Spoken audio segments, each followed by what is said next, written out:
Assalamualaikum warahmatullahi wabarakatuh. Saya Syafiqah Akilah binti Khairul, nombor matrik di 2020097039 daripada ISMP Pendidikan Islam dengan Kepujian.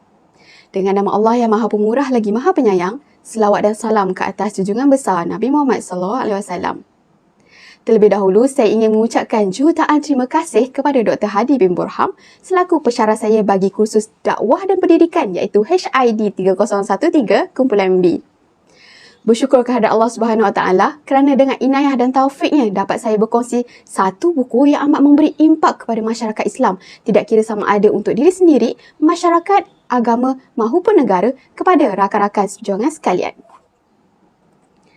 Ini adalah buku yang akan saya kongsikan iaitu buku dakwah dan perubahan sosial budaya.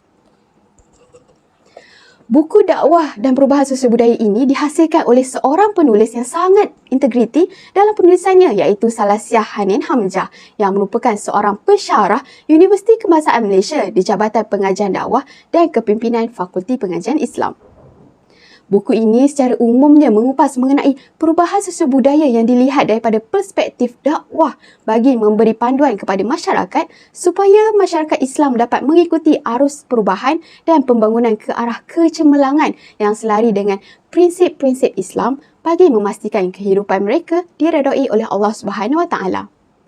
Selain daripada itu, buku ini juga mengupas mengenai apakah peranan seorang pendakwah bagi mendepani cabaran perubahan sosial budaya yang berlaku dalam kalangan masyarakat Islam. Terdapat 8 bab di dalam buku ini dan telah dirungkai dengan jelas, padat dan mempunyai ilmu pengetahuan yang sangat meluas. Baiklah, saya akan berkongsi intipati-intipati yang penting di dalam setiap bab. Bab 1 di dalam buku ini membincangkan secara umumnya berkaitan ilmu asas dakwah yang merangkumi pengertian dakwah daripada sudut bahasa dan istilah. Selain itu, pembahagian dakwah iaitu dakwah umum, dakwah sesama umat Islam dan juga dakwah perseorangan. Akhir sekali, asas metodologi dakwah yang digunakan dalam berdakwah iaitu berdakwah secara hikmah, memberi nasihat dan juga berdebat secara baik. Dalam bab 2 pula, buku ini menjelaskan mengenai konsep umum sosial budaya dan pembangunan supaya kefahaman mengenai berdakwah dalam sosial budaya yang berbeza akan wujud dengan lebih baik dalam pemikiran pembaca dan sekaligus dapat membantu pendakwah merancang strategi berdakwah dengan berkesan. Selain itu, menjelaskan mengenai maksud pembangunan dari aspek Islam serta mengemukakan ciri-ciri pembangunan daripada perspektif Islam. Di akhir bab ini membincangkan mengenai hubungan pembangunan dan perubahan sosial budaya yang akan memberi kesan positif dan negatif di negara kita. Seterusnya, dalam bab 3 dan bab 4 pula, buku ini mengutarakan mengenai faktor penggerak perubahan sosial budaya dan juga faktor penghalang perubahan sosial budaya. Perkara ini penting untuk diketahui dalam bidang berdakwah supaya para pendakwah dapat mengenal pasti perubahan sosial budaya yang manakah yang boleh diteruskan dan yang manakah boleh ditinggalkan mengikut ajaran Islam. Antara faktor penggerak perubahan sosial budaya adalah seperti alkulturasi, difusi budaya, migrasi, transmigrasi, pendidikan, toleransi masyarakat terhadap perlakuan devian, sikap terbuka lapisan masyarakat, penduduk yang beragama, status anxiety dan ijtihad. Sementara itu, faktor penghalang perubahan sosial budaya pula adalah seperti kurangnya hubungan dengan masyarakat luar, perkembangan ilmu pengetahuan yang perlahan, sikap masyarakat tradisional, prasangka terhadap perkara baru atau asing, taklid dan juga takut kepada perpecahan. Perbincangan mengenai tata kawal arus perubahan sosial budaya pula diketengahkan dalam bab 5. Bab ini menjelaskan mengenai peranan akidah, syariah dan ibadah dalam mengawal perubahan sosial budaya yang tidak selari dengan kehendak Islam. Tata kawal arus perubahan sosial budaya ini boleh menjadi benteng kepada masyarakat Islam daripada melakukan perubahan sosial budaya yang tidak menepati prinsip dan ajaran Islam. Gabungan antara akidah, syariah dan ibadah yang padu dalam diri seseorang Muslim adalah merupakan misi utama usaha dakwah agar umat Islam dapat menikmati kebahagiaan dengan aman daripada dipengaruhi oleh sebarang unsur yang boleh merendahkan kemuliaan sebagai makhluk Allah Subhanahu Wa Taala di muka bumi ini.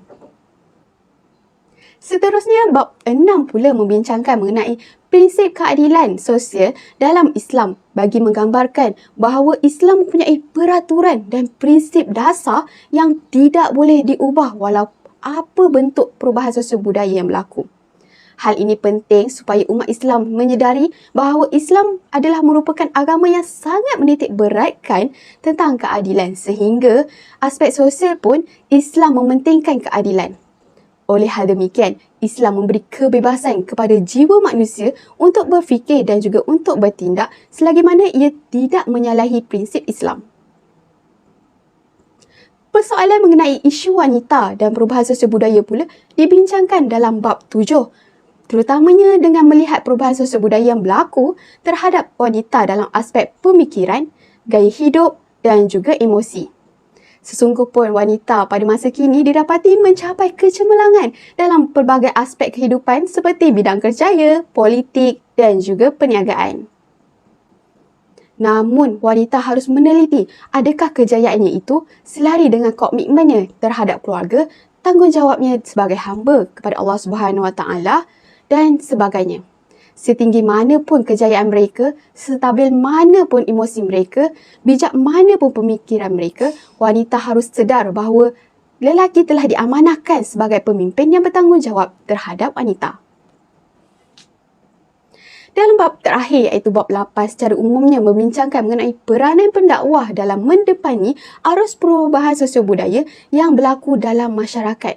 Secara umumnya kita mengetahui bahawa pendakwah adalah merupakan insan yang dipertanggungjawabkan untuk mengajak masyarakat melakukan kebaikan dan menjauhkan kemungkaran, di samping perlu peka dengan perubahan-perubahan yang berlaku dalam masyarakat, termasuklah perubahan gaya hidup, cara bercakap, tingkah laku dan sebagainya.